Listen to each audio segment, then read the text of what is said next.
Rakan Zainal, Sazali, kehilangan bapanya 6 bulan yang lalu. Dia yang dilantik untuk menguruskan harta pusaka bapanya tidak pernah menyangka bahawa proses pembahagian harta pusaka akan mengambil masa yang panjang dan membabitkan banyak prosedur. Paling mengejutkan Sazali ialah semua harta peninggalan bapanya dibekukan, termasuklah pelaburan dalam amanah saham Bumiputera ASB dan simpanan sebaik bapanya meninggal dunia. Selain itu, beberapa pertelingkahan yang berlaku antara waris menyebabkan proses tuntutan sering tertangguh. Zainal terkejut dengan cerita Sazali itu kerana selama ini dia memikirkan bahawa pembahagian harta pusaka adalah mudah, lebih-lebih lagi untuk orang Islam kerana adanya hukum faraid.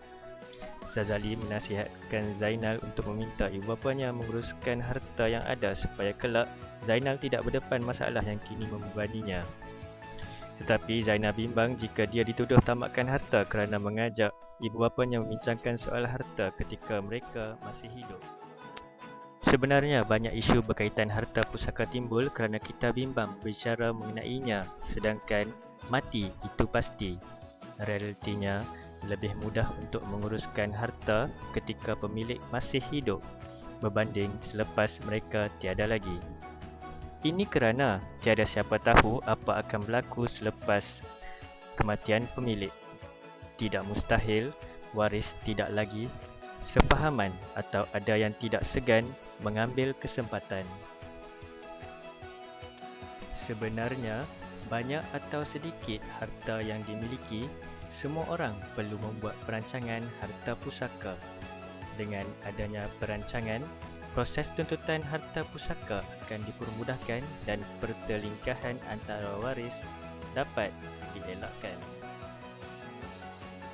Tahukah anda terdapat beberapa instrumen yang boleh digunakan untuk mengurus harta ketika pemilik harta masih hidup? Instrumen berkenaan ialah wasiat,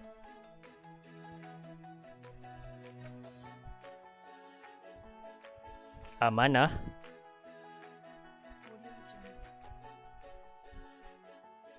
hibah,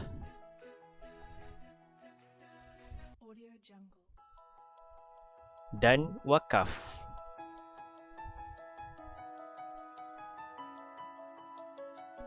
Menerusi wasiat, pemilik harta boleh menyatakan bagaimana dia mahu harta benda dan segala haknya diagihkan selepas kematiannya. Namun begitu, bagi orang Islam, hanya 1/3 daripada harta boleh diwasiatkan dan mereka yang layak menerima faraid tidak lagi menerima harta yang diwasiatkan kecuali semua waris lain bersedia. Sementara itu, menerusi amanah, pemilik harta boleh melantik pemegang amanah untuk menguruskan harta demi kepentingan penerima, terutamanya jika waris masih di bawah umur atau orang kekurangan upaya. Sementara itu, bagi orang Islam, ada 2 lagi instrumen yang boleh digunakan, iaitu hibah dan wakaf. Hibah adalah pemberian harta kepada sesiapa saja yang diinginkan sebagai tanda kasih sayang atau berterima kasih atas jasa yang diberikan. Manakala, wakaf pula ialah satu kaedah pemberian harta seperti rumah atau tanah untuk tujuan kebajikan.